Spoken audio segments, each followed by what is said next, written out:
এবারে এই গরম কড়ার মধ্যে আমি মুড়িটা দিয়ে দেব। নমস্কার বন্ধুরা, আপনারা কেমন আছেন? আশা করছি সবাই খুব ভালো আছেন, আমিও ভালো আছি। ধনেপাতা দিয়ে মুড়ি তো আপনারা খেয়েছেন। আজকের আমি নতুন স্বাদের ধনিয়া মুড়ি রেসিপি আপনাদের সাথে শেয়ার করব। এই ধনিয়া মুড়িটা আপনারা বানিয়ে বেশ কিছুক্ষণ সংরক্ষণ করতে পারেন। ধনিয়া মুড়ি বানানোর জন্য এখানে দেখুন বেশ কিছুটা ধনেপাতা নিয়েছি। ধনেপাতার মধ্যে যে ডাঁটাগুলো আছে ওটা কিন্তু বাদ দিয়েছি।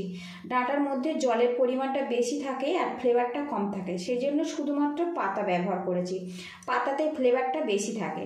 এখানে দেখুন আমি কারি পাতা নিয়েছি আর এখানে স্বাদ অনুযায়ী কিন্তু একটা কাঁচা লঙ্কা নিয়েছি। আপনারা যতটা মুড়ি বানাবেন সেই মতো কিন্তু এই ধনেপাতা, কারি পাতা, কাঁচা লঙ্কাটা নিতে হবে।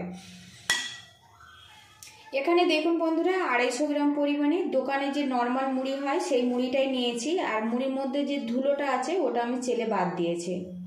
এবার এই পাতাগুলো ভালো করে ধুয়ে নেব, নিয়ে শিলে মিহি করে পেস্ট বানিয়ে নেব। আমি তো শিলে পেস্ট বানাচ্ছি, আপনারা চাইলে কিন্তু মিক্সি গ্রাইন্ডারেও পেস্ট বানিয়ে নিতে পারেন।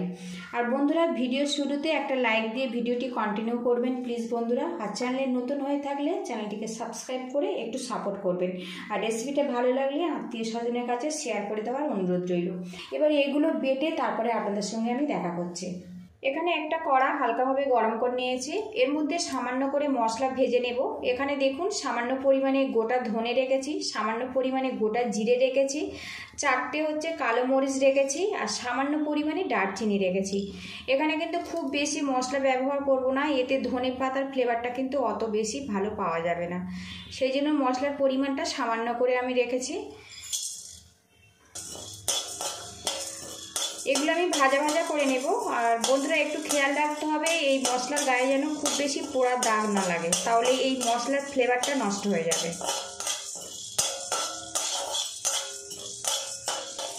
মশলাটা ভাজা হয়ে গেছে, এবার এটা আমি নামিয়ে নেব।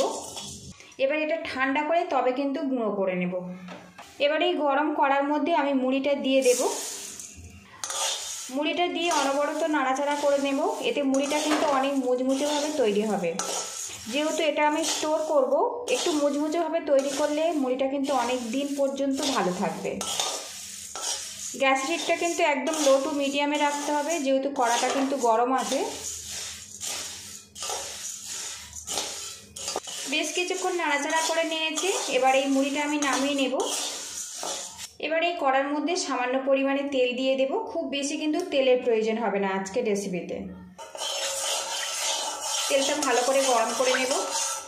তেলটা গরম হয়ে গেছে, এবার এর মধ্যে 2 মুঠো পরিমাণে বাদাম দিয়ে ভেজে নেব। এখন দেখুন বাদামের গায়ের যে খোসাটা ফাটতে শুরু করেছে, এই সময় কিন্তু গ্যাস রেটটা একদম কমিয়ে রাখবো, দিয়ে অনবরত নাড়াচাড়া করে নেব। এতে বাকি যে বাদাম ভাজাটা বাকি আছে ওতেই কিন্তু রেডি হয়ে যাবে। আর একটু খেয়াল রাখতে হবে যেন পোড়া দাগ না লাগে। এদিকে দেখুন বাদামটা কিন্তু বেশ ভেজে নিয়েছি, এবার তেল থেকে আলাদা করে দেব। এটা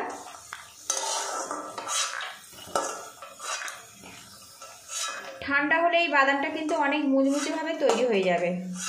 এবার এই তেলের মধ্যে ধনেপাতা আর যে কারি পাতাটা বেটে নিয়েছিলাম দিয়ে দেব। আর দেখুন বাটাটার মধ্যে কিন্তু কোনো রকম জল নেই, একদম শুকনো শুকনো করে আমি বেটে নিয়েছি। এবার গ্যাস হিটটা একদম মিডিয়ামে রেখে এটা ভালো করে ভেজে নেব। ধনেপাতার মধ্যে যে ময়েশ্চারাইজারটা আছে ওটা ভালো মতো শুকিয়ে নিতে হবে। আর বন্ধুরা, শীতের ধনেপাতা ফ্লেভারটা কিন্তু অনেক বেশি ভালো থাকে।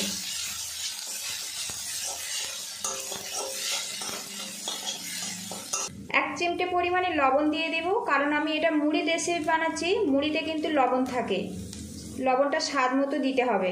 আমি এখানে সামান্য পরিমাণে লবণ অ্যাড করে দিলাম, আরও কিছুক্ষণ ভাজা ভাজা করে নেব। এখন দেখুন বন্ধুরা, ধনেপাতাটা কিন্তু ভেজে নিয়েছি, কড়া থেকে প্রায় ছেড়ে দিয়েছে, আর এর মধ্যে কিন্তু কোনো রকম ময়েশ্চারাইজার নেই। একটু খেয়াল রাখতে হবে ধনেপাতাটার মধ্যে যেন ময়েশ্চারাইজার না থাকে, তাহলে কিন্তু মুড়িটা বেশি দিন স্টোর করা যাবে না। একদম শুকনো শুকনো করে এটা রেডি করে নিতে হবে। গ্যাসের হিটটা আমি বন্ধ করে দিয়েছি। এবারে এই ধনেপাতার মিশ্রণটা আমি ঠান্ডা করে নেব।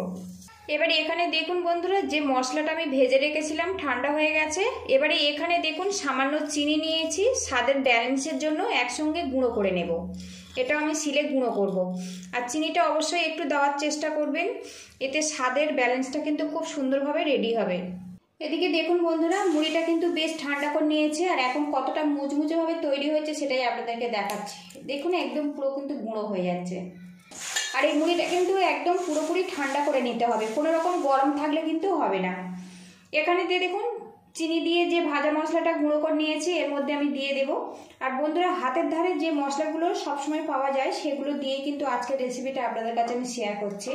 এবারে এখানে যে ধনেপাতা কারি পাতাটা ভেজে নিয়েছিলাম পুরোপুরি ঠান্ডা করে নিয়েছি, এবারে এই মুড়ির সাথে দিয়ে দেব। এখন আমি অল্প পরিমাণে দেব, যতটা লাগবে আবার পরে একটু নিয়ে নেব। এবারে এটা আমি হাত দিয়ে ঘষে ঘষে মুড়ির গায়ে বেশ ভালো করে লাগিয়ে দেব। আর বন্ধুরা, যারা মুড়ি খেতে খুবই ভালোবাসেন একবার কিন্তু এইভাবে ধনিয়া মুড়ি বানানোর অনুরোধ রইল, আশা রাখছি ভালো লাগবে। তো আমার একটু কম মনে হচ্ছে, আরও একটু মশলা দিয়ে দেব, দিয়ে দুটো হাত দিয়ে এটা ভালো করে মুড়ির গায়ে লাগিয়ে দেব। এদিকে দেখুন বন্ধুরা, ধনেপাতার মিশ্রণ দিয়ে মুড়িটা কিন্তু বেশ ভালো করে মাখিয়ে নিয়েছি। মুড়ির গায়ে কিন্তু একটা সবুজ রং ধরে গেছে, এইভাবে রেডি করে নিতে হবে। আর এখন মুড়িটা দেখুন বন্ধুরা কতটা মুচমুচেভাবে তৈরি হয়ে আছে, দেখুন খুবই মুচমুচেভাবে তৈরি হয়েছে। আপনারা কিন্তু এইভাবে বানিয়ে 2 থেকে 4 দিনের জন্য সংগ্রহ করতে পারেন। এবারে এখানে দেখুন যে বাদামটা রেখেছিলাম এর মধ্যে দিয়ে দেব। এই রেসিপিটা কিন্তু আপনারা বিকালে চায়ের নাস্তাতেও পরিবেশন করতে পারেন, সন্ধ্যাবেলার জলখাবারেও পরিবেশন করতে পারেন। কারি পাতা খাওয়া কিন্তু আমাদের স্বাস্থ্যের জন্য ভীষণ উপকার। বাদামটা দিয়ে দেখুন ভালো করে মিক্স করে নিয়েছি, আর এখন কিন্তু খুব সুন্দর একটা ফ্লেভার বেরিয়ে আসছে। যারা মুড়ি খেতে পছন্দ করেন একবার কিন্তু এইভাবে বানানোর অনুরোধ রইল, আশা রাখছি ভালো লাগবে। পুরো ভিডিওটির সঙ্গে থাকার জন্য অসংখ্য ধন্যবাদ। ভালো থাকবেন, সুস্থ থাকবেন, দেখা হবে নেক্সট ভিডিওতে। আর বন্ধুরা, এখন কিন্তু বাজারে প্রচুর পরিমাণে ধনেপাতা পাওয়া যাচ্ছে, আর শীতের ধনেপাতার ফ্লেভার কিন্তু অনেক বেশি ভালো। একটু বেশি করে বানিয়ে আপনারা কিন্তু এইভাবে স্টোর করে রাখতে পারেন। এটা খুবই সুস্বাদু আর খুবই টেস্টি আর খুবই উপকারী একটা রেসিপি। পুরো ভিডিওটির সঙ্গে থাকার জন্য অসংখ্য ধন্যবাদ। ভালো থাকবেন, সুস্থ থাকবেন, দেখা হবে নেক্সট ভিডিওতে।